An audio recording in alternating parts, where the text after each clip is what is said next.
I'm Bhavya Anand. I'm the co-founder of Blueprint. We started in 2022, and I have my friends over with us. There's Rishabh from OML, Aayushman Sinha, the founder, representative of Represent Talent Management Company, and there's Sweta Ojha. That it's her debut, guys. So please be supportive to her. She's doing this for the first time for Rise Delhi ever in her life. So yeah, so we are here to speak about how do you spot a breakthrough artist. There are a lot of times that we as talent managers and even as fans try to understand how this journey started. So that's what we will majorly speak about. I will first like Rishabh to start with what you think about this topic and how do you want to take your talk about. I wish I sat there, I would have been last. uh, but no, I mean, obviously there are various ways to kind of spot talent. There's Instagram, there's YouTube, there's a lot of metrics, there's a lot of those things as well. But I think from a grassroots level, the way we ideally spot talent is we're mostly on the ground. So a lot of open mics, a lot of references. We speak to friends in our industry and check who's doing what are the trends like. So there's a little bit of science to it as well in terms of where do you think people's likeliness is to kind of what's the talent that they'd prefer, and then therefore you start spotting talent. Like in the pandemic, you would see a lot of chefs, you would see a lot of other creators as well doing a lot on Instagram. So I think it'll be a mix of a lot of those things, and obviously everyone here will speak in detail about the way they see it. But I think just from a very grassroots level, for us at least, it is primarily going on ground, music festivals, comedy clubs, recommendations. But I think if you spot someone at a very early stage, that career growth and being with them is super meaningful. I know Ayushman has done so much of that where he's been with so many artists from the beginning and that journey is just upwards from there, right? So I think spotting them early on is super critical. And yeah, primarily for us, it's those. Ayushman, what's your take on this? You've pretty much managed a lot of young artists across the country, and you started yourself as very young. And at that, what has changed for you when you were spotting back in 2016 and now? I think back in 2016, I was working with artists whom I was a very big fan of. So I was a massive Lost Stories fan. I was always a massive Chetas fan. I was always a massive Arman Malik fan. And those three were my first artists. And I think that worked very well for me because at that point I was just a fan working with artists who I really look up to, artists whose music I consume a lot, artists whose events I was going to the most. So it started off with that. I think for any manager-artist relationship, it's not transactional. It's a lot deeper. There's a lot more emotion involved. So I think that was the best learning curve for me. That you have to be friends with your artist, not just their manager, and that's how it started off. At this given point in time, we've obviously grown a lot more. I have about 25 to 26 people in our team. So I rely a lot on their ear to identify artists. They are obviously on the ground all the time. We listen to a lot of music. Before anything else, it doesn't matter who has referred an artist. It doesn't matter whether an artist is established, upcoming, whatever the case might be. For us, the music has to work right. And if we hear a good song, we try to understand who's the person behind it, what is their story, what have they been through. We're always scrolling through Instagram to find that one new voice which we feel is going to really resonate with us, to find that one producer who can really change the soundscape of the country. So there's just listening a lot, watching a lot of artists live. I just signed an artist called Kanishk Seth, who obviously had a massive hit with Rangi Sari, and I've known him for many years before that. But my reason for signing him was none of that. It was seeing him live for the first time and seeing what he's being able to do when he's playing to a room and how he's moving people. So I think a mix of all of these things come together, but music is, at least in our case, since we work primarily with musicians, music is the bedrock of everything. And now we will ask Sweta, because everyone is here only to listen to Sweta, including the three of us. So yes.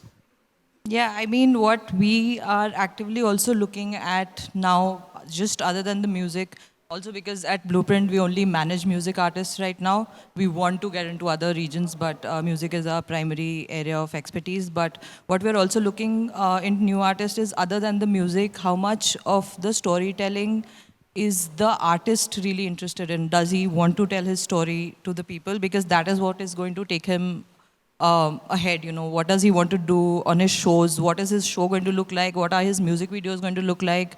What is his social media going to, what is the language of his social media? It's all a very composite result of everything that you're doing as a new young artist today. So I think when I am looking at new artists, it's a complete journey that I look at. I know about that very well. But so we at Blueprint do this practice that we have a new music Friday internally in our teams, wherein we have a Spotify playlist of our company internally, where everyone adds whatever they've heard new, and that gets added so that we are into the new discovery. What is the new sound? What is who's the new artist? And there'll be sometimes like completely fresh talents that someone would have added, and then we are like, okay, we've never heard this. And then over the next week, we tend to play it on loop and then get to understand all of them. So I just want to ask both of you: is there the other practice where the discovery is happening for you internally, or there's a certain there can be any creative idea that other people, there'll be some fellow managers in the team right now that who can understand that, okay, this is our discovery platform. I think from a mechanics and process standpoint, like you said, we do a similar thing where once every 15 days, the artist management team will share a list of folks that they like or shows that they've seen, etc. Rest of the company every month fills in a form and sends us recommendations of folks they like, they've worked with, etc. But I think apart from that, it's pretty much everything that Aayushman also said. It's a lot of discovery in a format that, you really resonate with someone or you like someone's. I primarily work in the comedy and creator space, so if there are jokes you like or the storytelling format, like when we spotted Zakir back in 2014, early 2015, he was primarily known as a comic, but then after discovering speaking, doing a lot of other things, he's now a poet, he's now a writer, also a producer. So it keeps evolving, right? So I think that storytelling narrative is pretty important, but you've also then got a lot of shows. You've got Comic Stan, you've got Comedy Premium, you've got a bunch of those where you can discover talents. I think there are a lot of those big machinery that exists from where you can just like spot and see talent. But I think just general scouting, I don't think there is a process or there's a checklist. I don't think there's any right way of finding talent. There are a lot who you just randomly walk into a club, you didn't think you would, but you walk in, you find someone, and you want to work with them. But I mean, it's primarily that you find someone, you like them, you chat through, and then it happens. So I necessarily don't. Yeah, I agree with him. It's honestly that eureka moment where you hear a song and it just clicks. You meet someone and the passion just drives you to want to know more about them. So whenever you have that sort of brightening of your eye and you feel like, okay, this is something that makes a lot of sense, that's when you jump into it. We've also been around for a couple of years now, so we get a lot of inbound from artists, which we do listen to every single song that we get. So on an average, I get about 700 emails or 700 demos every week from new and upcoming artists. So there's a lot of listening that anyways needs to be done.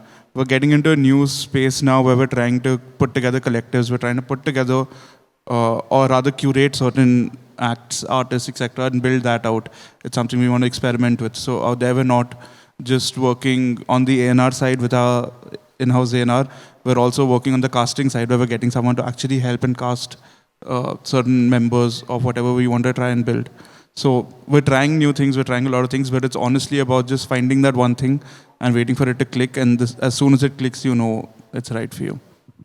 So nowadays, we've all experienced that there have been, because of Instagram and various platforms, where artists and even content creators have got crazy amount of reach, and that's where a lot of talent managers like us, we spot them and we're like, okay, we get in touch, and probably if that deal goes through and they agree to our terms and we agree to their terms, is when we sign them. So Sweta, I want to ask you, what is, according to you, a real how do you go on virality, or are there any pros and cons of a viral artist who just blows up on the internet, and then how do you surface your decisions of actually signing that artist or not? One thing that I'm really missing now, and I used to work with this performance venue called Blue Frog, which used to program a lot of acts from India and from different cities and from even outside India, right? So that was like a huge place for us to really see an artist on stage, which is the ultimate goal for an artist, right? Is to perform his music to people. Blue Frog and so many other venues in Delhi used to regularly program new people where you could go and experience them and become fans because you're looking at them perform. I am really missing that now because programming at live venues has also become extremely dependent on, are you popular? Are you buying tickets? Are you selling tickets already? And do you have people that you can bring in at a gig with you?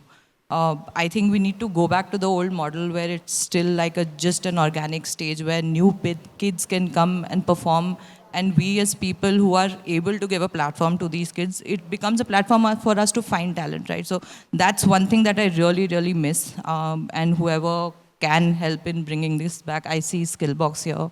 I think we should try and bring back the space for new talent to come and be able to perform on stage and use that stage to present their music to people.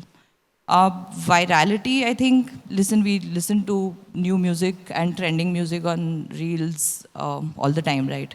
But then even once I identify something that is trending, I do go back to understanding who that artist is and what is the story that that artist is trying to tell. If he's already putting it out music, then I try to understand if there's any linkage to like a larger story that he wants to present over time, or is he just making music for the sake of making music using sounds that are trending. So yeah, I think even if we come across a trending music artist, I will go back and see how long lasting this is going to be. It's not going to be dependent on one song ever. Like not for us at least. Got it. Aayushman, we've had this offline conversation how the gap between the online fandom and the offline fandom is way too long, right?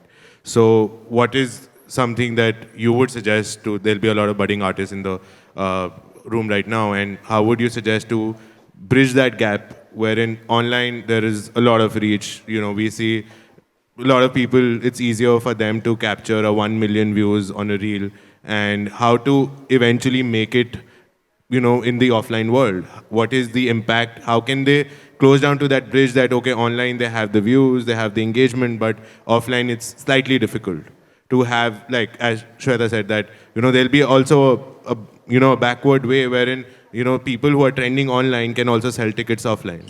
Because there's for sure a validation that people are liking their music or their content. I think it's a little complicated, but there's one principle understanding that any creative, be it a comic, be it an artist, be it a creator, needs to understand that what you've built online is not going to be the same thing as what you take offline. And just because you have, say, 50 million views on a song does not mean that you can go out and command, say, 20 lakh rupees as a fee just on the back of the fact that I've had this one hit or I've had multiple hits. Offline works very differently. You need to go out. You need to see how many people are actually coming out to see you for your own value, not because you've been curated and put as a part of a massive festival, which would anyway sell X amount of tickets. So the first thing is just understanding the economic impact that your art really has. Knowing that, yes, I might have 10 million monthly listeners on Spotify, but if I do a show tomorrow, maybe only 500 people will show up. Do that show still. Fill it up with 500 people, start building that community, grow it further, so that that entire ecosystem you've built online understands that this is a performing artist. This is someone who I can experience live. This is someone who's going to give me something very different from what they gave me online, which is going to stay with me a lot longer. And automatically you will start seeing the numbers go up a lot bigger.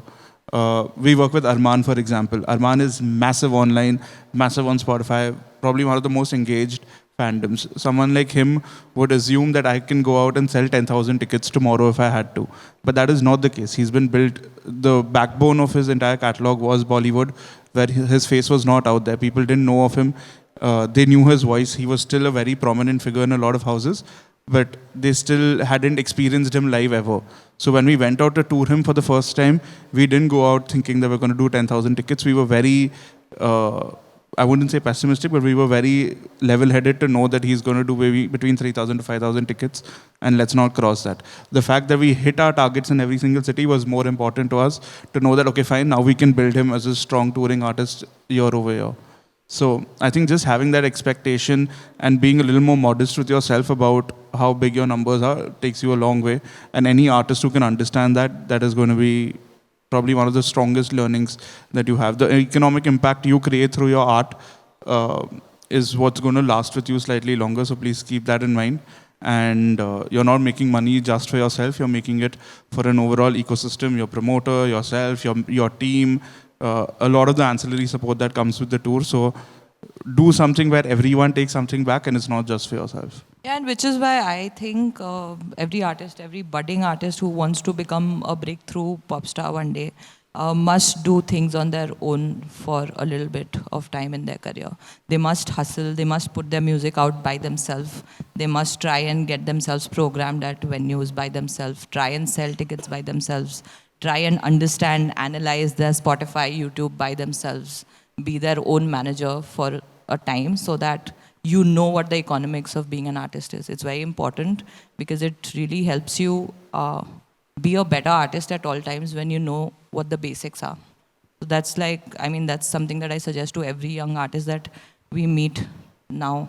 कि अपना काम खुद करो यार, मतलब अपना Spotify for artists देखो, not just for the charts, but for the other insights that Spotify for artists gives you, because it's really important. We're also programming and planning our tours based on Spotify for artists. So if I can look at it being your manager, you should also use that tool and become more powerful in your life. I will double and triple approve that as many times as I can.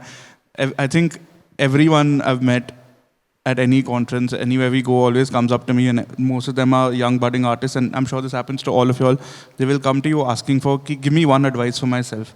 And nor do we know you, nor do we know about your art, nor have we heard anything to be able to give you the right advice. So first of all, stop asking for advice. Second, the only advice you know is to get better at your art and just put it out there. Don't wait for a major label to come out with a big check and sign you. They're not going to come and do that till the time you get some traction on your own. It is not rocket science. Thousands of artists release their music independently themselves. Please, it's watching 5 YouTube videos and you'll know how to do the basics. None of us are super smart people out here. We've all learned it the same way as you're probably going to learn it now. So just go out and put it out there. Don't spend so much time over-analyzing or over-indexing on things. Rishabh, I want to ask you one thing. Like, a lot of people might not know, there's a lot of ancillary artists who work with the content creators, right? There'll be multiple writers who would support someone like a Zakir Khan to write his special. So how can someone get into that space if there's a writer who's not that? Not every writer is a performer, right? There are the few chosen ones who can do that, but the writers can literally be in that ecosystem to support the bigger talent. So what is their way out? How they can come into this and they can find their way? I think like what Sweta and Aayushman said, obviously comedians usually write their own set. I don't think apart from international comics like your Kevin Hart, Chris Tucker, they have writers because they can't themselves go to comedy rooms and try material every day, which is what you need to actually build a set. I think comedians in India, because the comic industry started 10 years ago, and everybody, even today, including Zakir, Kanan, Kenny, Sumuki, everybody goes and hits comedy clubs. The others, these guys write their own sets. But like they both also said, right, I think if you're a budding artist, I would highly recommend you try and be part of these support teams. One is, it's a massive learning curve. None of us got here magically one day. We've all screwed up. I booked wrong flight tickets and someone instead of Austria to Australia. Must have done a lot of those things, right? So none of us have actually ever, still don't know all of the right things, right? We're still figuring. I think that goes for artists as well, where reach out to the right people, speak to the artists you like, find them at open mics, reach out to managers, or follow their art, but hit open mics, do a lot of writing, do a lot of testing of those. If you get a chance, be a part of something called a writer's room, where shows are being built and you're amongst 15 other writers. You may be the junior most writer, but trust me, that's possibly the most, that's the best paycheck that you'll ever get. Way more than money, right? That experience in terms of how 15, 14 different people are thinking, how the head writer thinks, how the director thinks, what the screenwriter needs, etc., etc. Just watching somebody who you aspire to be, or if just being around someone who you know in your head is deemed successful, if you're around them watching the way they work, the things they do, get inspired. Don't copy, because you may have your own way of doing things. So get inspired, but 100% do those. And there are a lot of workshops, a lot of folks do workshops. We would love to kind of find out people who can help with these, and even something as small as helping some creators even build like 45-second reels or 1 second reels. Like there'll be multiple reiterations of something as simple as a reel as well. So as many opportunities of those, be a part of those. It's the biggest learning curve, because in this entire process, one thing we can promise you is you'll get to learn a lot about yourself and your art form and what is it that you exactly want to do. Without doing this, you'll possibly be trying to navigate through things on a very top line level. So once you know what it is that you like doing, you'll be more motivated to do it versus thinking of it as a job. This absolutely cannot be treated as a job. It has to be treated as something that you want to do and will continue doing. And then the breakthrough happens. It's like literally think of it as a stock market, if I can use that. That a stock will keep going upar niche. It'll hit a breakthrough point and then it keeps going up. But you have to go through that. It's not necessarily the hardest way, but it possibly is the right way in my opinion. So that. Right. Aayushman, I know I'm from Delhi, and I know a lot of people in here want to be a DJ. You've breaking artist like Chetas, who is one of the biggest DJs that this country has ever seen. He's the biggest DJ this country has ever seen. Yes. So what is your, because like DJs are also artists, but their way of working and their path is very different. And someone who's starting out, who's probably a resident, or he's doing some of the opening acts at here and there. What is like a basic advice that you would want to give them to at least be on the path where Chetas is? I think for DJs, and I wouldn't have given this advice maybe a few years back, but for DJs in particular, number one is always going to be your set. So know how to move a room. That is the first thing you need to know. Listen to as much music. Try and see what is happening everywhere around the world. Try and see what unique you can bring to your sets. So your music is always going to be first in the music industry at any given point. That's a given. But for DJs of late, I feel like content has become a very, very strong and powerful tool. I've seen that with Chetas. Your song, Man Meri Jaan, the highest viewed reel on that song is Chetas performing it at a club with 50 million views. So I've seen content becoming extremely important, specifically for DJs and electronic artists. I think spend more time to innovate on that, spend more time to see how you can build a different narrative there. One of my favorite case studies is Skrillex's album Drop, where Skrillex and Fred again just went to every single place and performed their music live. So as a DJ, you need to be seen performing, lesser of your photo shoots in front of India Gate, jumping and doing all the other random bullshit that used to happen. It's more so now about just showing how you can put your art out and showing how it's engaging a lot more people.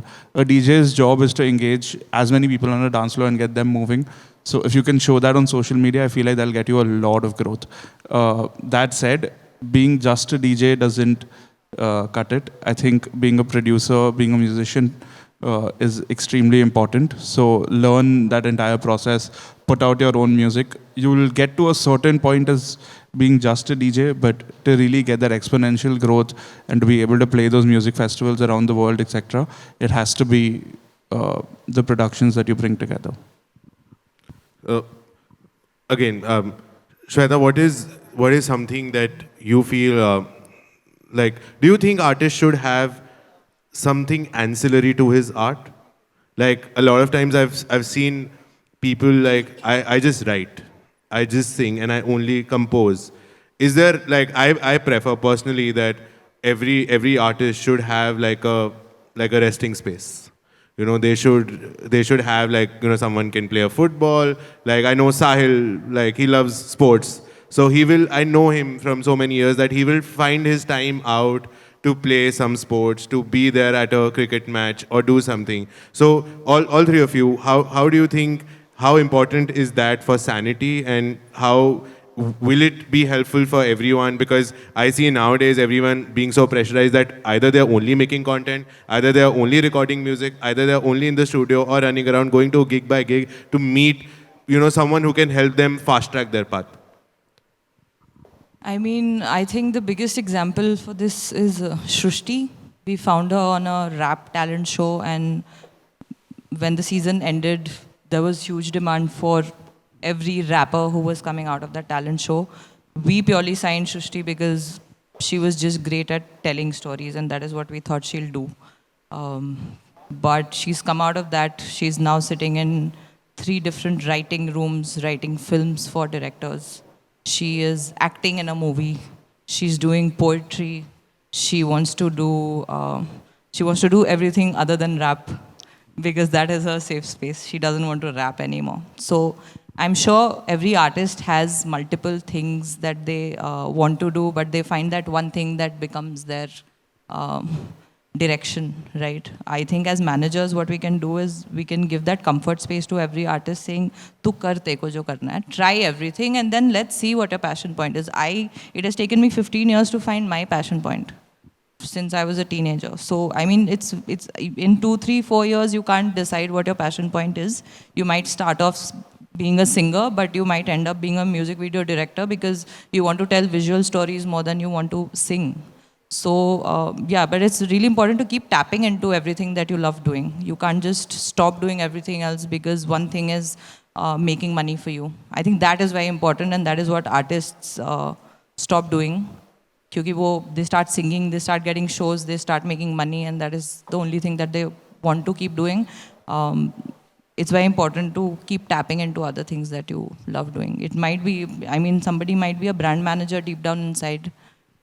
Somebody might be let him, he should work on developing a product and create it might be his own brand 2 years later. But it's important for you to keep tapping into your passion points. And that's not just for artists, that's just for all of us, right? Yeah, like Tanmay is also. I was going to say that अगर artist break नहीं लेगा या दूसरे passion पे focus नहीं करेगा, हम लोग कब लेंगे? So that is extremely important. Please push them to take as many breaks as possible. Please push them to focus on alternate things that bring them joy, that bring them happiness, because the creative industry isn't the most it's not always on a high. There are multiple lows, and those lows are very dark lows as well. So to be able to balance that out is extremely important, and protecting their mental health is a very integral job for any manager as well, and likewise for an artist to protect their managers too. So yeah, everyone should get there enough time for alternate passions as well as breaks.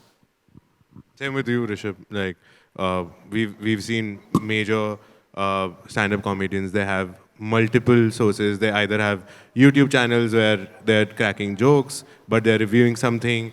There's someone like a Tanmay Bhatt who's literally is now one of the biggest content investors in the country. So what is your take on it? Like how important is it for any type of artist or a creator to branch out into different things?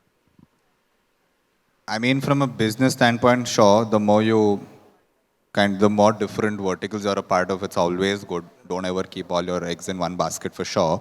It also depends on how passionately you want to do it and how much you love to do it versus you just chasing something aimlessly. If you're doing that, I don't necessarily think you'll be able to succeed in that. But I mean, if you're taking Tanmay's example, Tanmay also went through possibly the most roughest patches that someone's been through in the last couple of years post the roast and a couple of other fiascos. But he was also on a break, right? That break kind of helped him figure out what is it that he wants to do in life. And then he kept diversifying. And that works for him because Tanmay is an entrepreneur first and then a creator, etc., etc. So I think he is a different breed altogether. But it absolutely, I would say, it is important to kind of diversify for sure. It may not necessarily only be diversification in terms of these are the 3 things that can make me money, but it could be one thing makes me money, one thing keeps me happy, and one thing is something that I'm going to try to learn, do, push myself, and eventually figure what this is. Is this a fun thing? Is it a money thing, right? Again, it's a very personal choice for a creator, but 100% yes. The more you diversify, the more mentally you're possibly better and your bank is happier. So yeah, diversify, absolutely. Cool. So we can now open the discussion to the floor. There's someone who can provide him mic on the second row. Hi, I'm Adav and I run a sort of agency called Sound Park where we discover and develop purely budding artists who are just at the brink of their career. And my question would be in terms of A&R and discovery for agencies like yours, where it's a heavily manual effort to go through all of that content and sift through it. So do you feel there is a need for a sort of filter or a discovery system for you where the clutter is sort of filtered out initially and you get access to a pool of good talent? Whom do you want to ask this question? Anyone Anyone specific? who wants to Yeah. answer. Who would like to take that? I'll take it and then I think Sweta can add. No, I don't want to filter towards anything that's coming towards me. I think art is very subjective, music is very subjective. I might hear something in that which an AI module, for example, might not hear the same way as I would.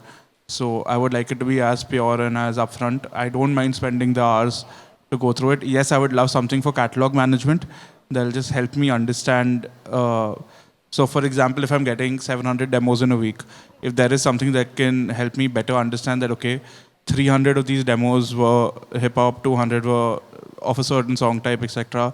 And then I can understand that, okay, what are artists really looking at wanting to put out? Where is there a lot of clutter right now? Where is there an open space? That kind of data analytics would help me more. But I wouldn't want anything to filter out the kind of demos I'm getting for sure.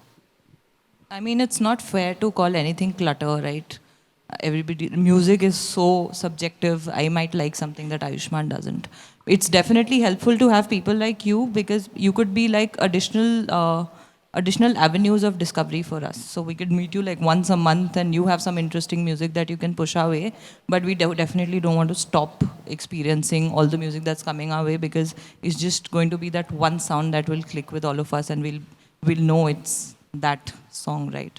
So no, we don't want to get rid of anything, any listening session that comes our way. But yeah, it's just helpful because you guys are sifting through so much music. It'll be additional avenues for us to discover, not the only avenue, for sure.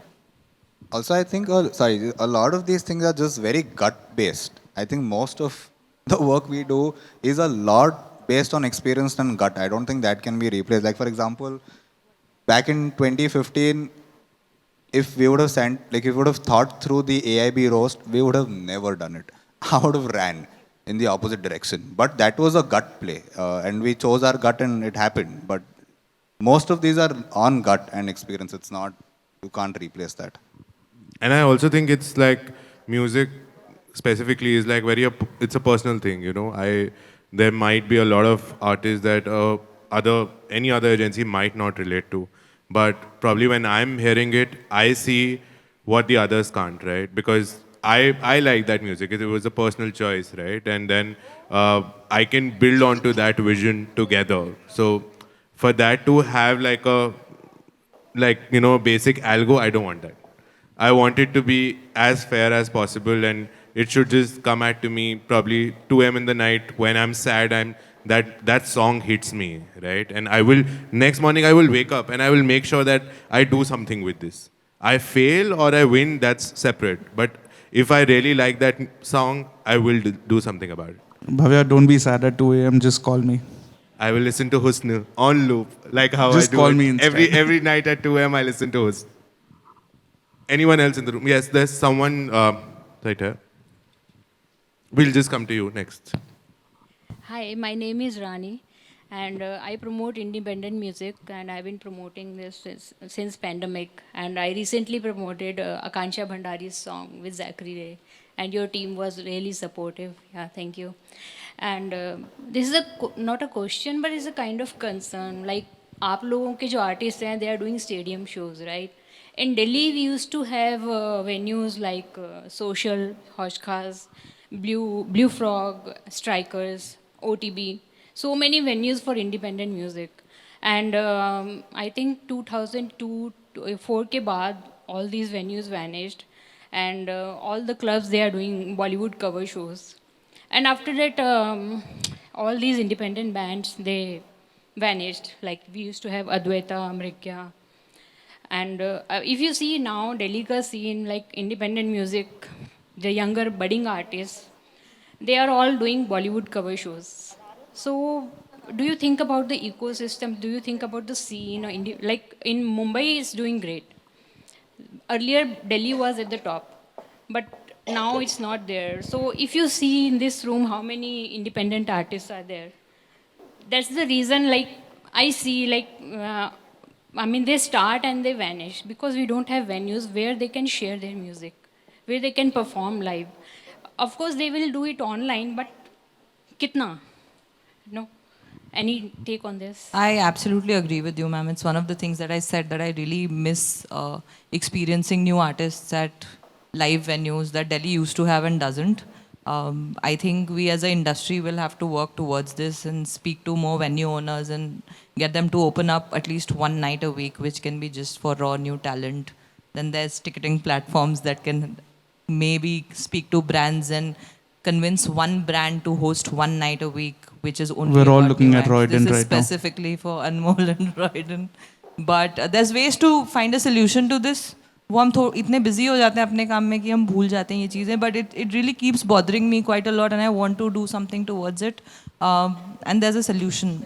So we we just have to we actually thought of something last year wherein we were planning to. We're still finding a place which will be our office and it will have like an open area of 30, 40 seaters where it'll be an open platform. Pay what you like, and whatever that money is raised can go to the artist. And but that's on a hold right now. But hopefully by 2025 we'll have that venue ready. It'll be our office in Delhi, wherein there'll be a space.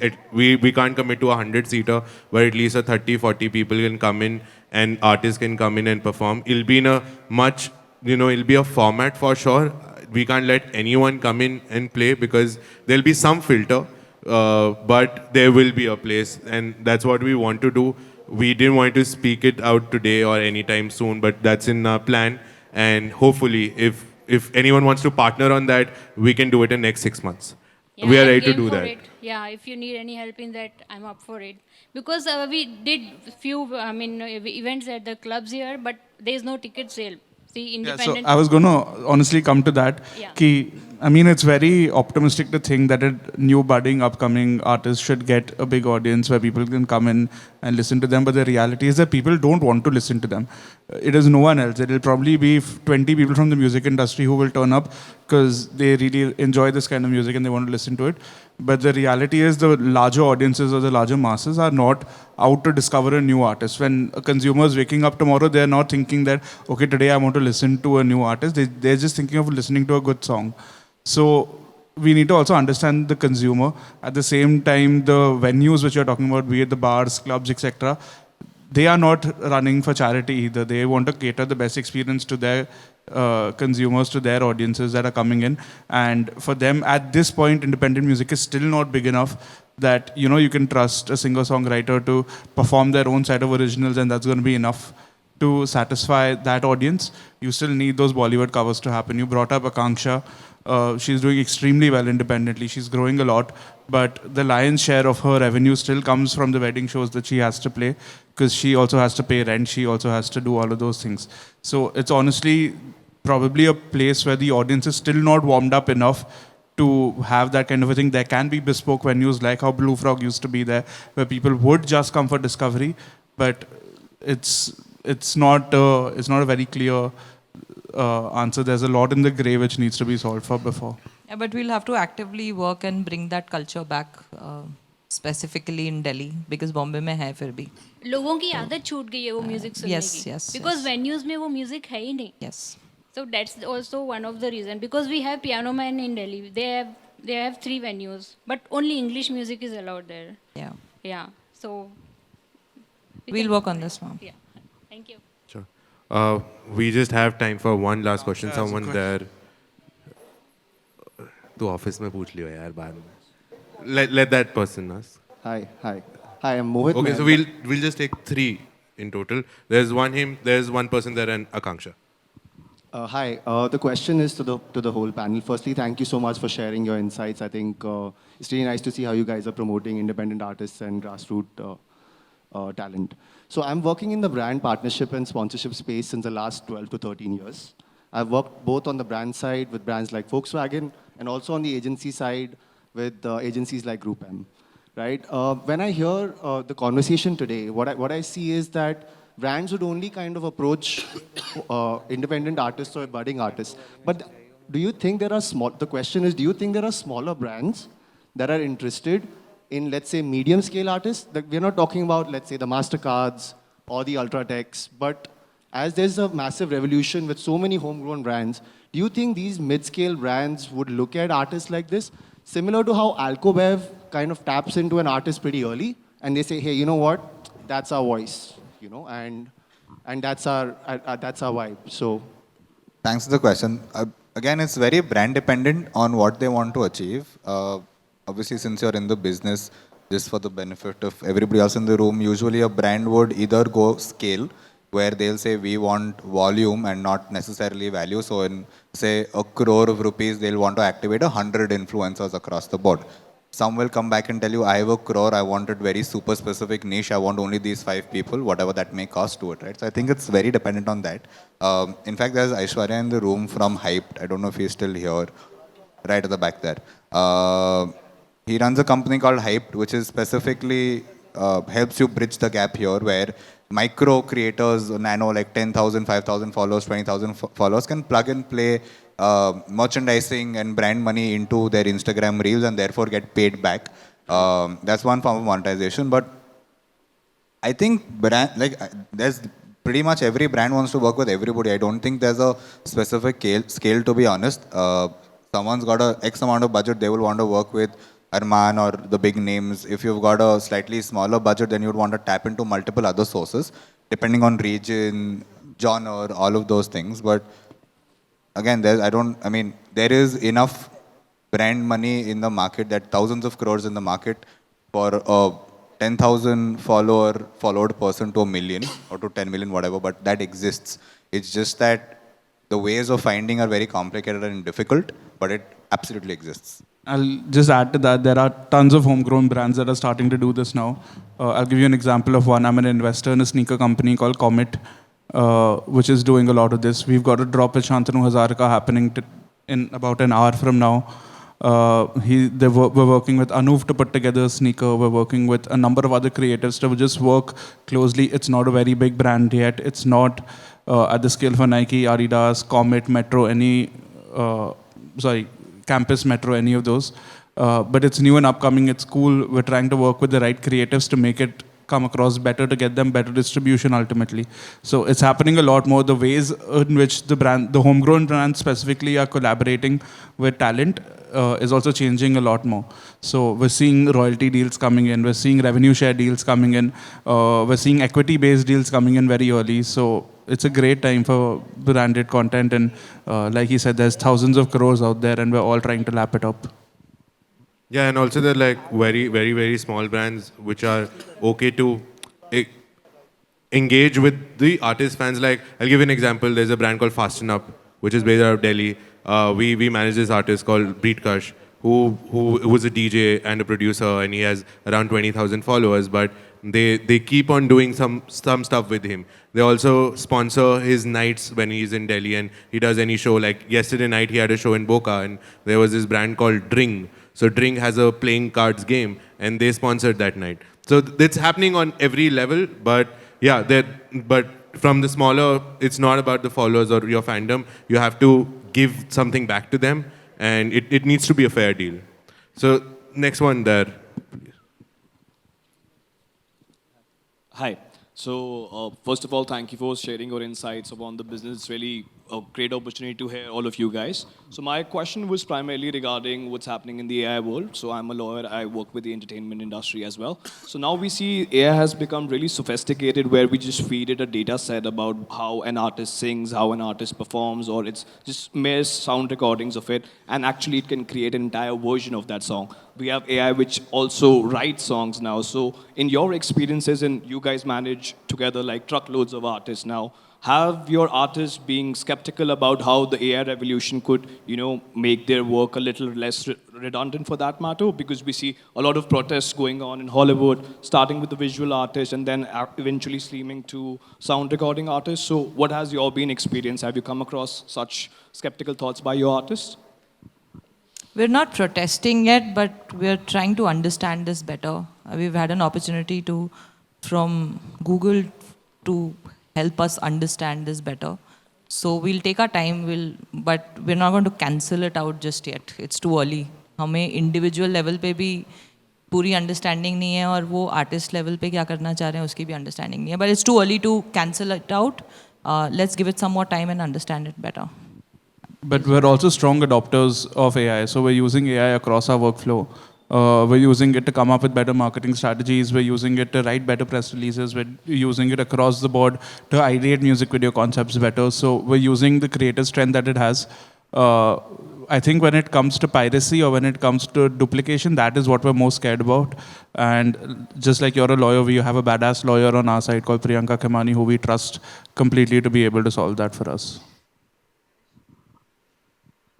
Our panel is next, guys. Wait for it.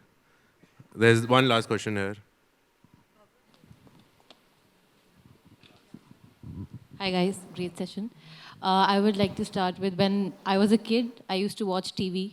When I used to watch music videos, I would see a T-Series label or a Sony music label, and then it shifted to YouTube. And even on YouTube, you would see the T-Series channel or a Sony music channel or some other channel, right? So ever since the music, or I started following music or listening to artists or being a stan of artists, I've always seen, especially in Bollywood, all these labels associated. And now being independent for an artist is the new thing, right? And somehow labels have been somehow stigmatized. So what are your opinions on the pros and cons of being independent, but also the pros and cons of being with a label? I'll tell you honestly, Akanksha, our fight right now in the last 4 years has not been independent versus non-independent. We're trying to get out of the stigma of this country being so Bollywood-led. We've come from times where journalists only wanted to speak to Bollywood artists. Nobody wanted to speak to someone because he was just a singer. We're working on all our artists who are trying to make music outside of Bollywood, and we're turning them into pop stars because we're so far behind in having the big pop star in the country, right? So till now our fight, there's no problem with labels. Labels are huge support systems for all of us. Like, we cannot negate that fact. The fight was not independent versus label. It was not even a fight, but we're trying to get out of a situation where this country needs to understand that there's so much more beyond Bollywood. I think all our artists have proved in the last 2-3 years that there is much better music other than a Shah Rukh Khan or a Salman Khan being the face of a song, right? So that was our battle. Labels ke saath koi problem hai nahi. I'll also add to that I think that stigma against labels got created majorly because of the global majors that came into the country. When they came in, they followed a new set of rules for India than versus what they had in the rest of the world. So for example, in the rest of the world, no other, like a Universal in the US doesn't own a single YouTube channel or doesn't have a single YouTube channel on which the music videos would go up. But in India, they wanted everything to funnel through their YouTube channel.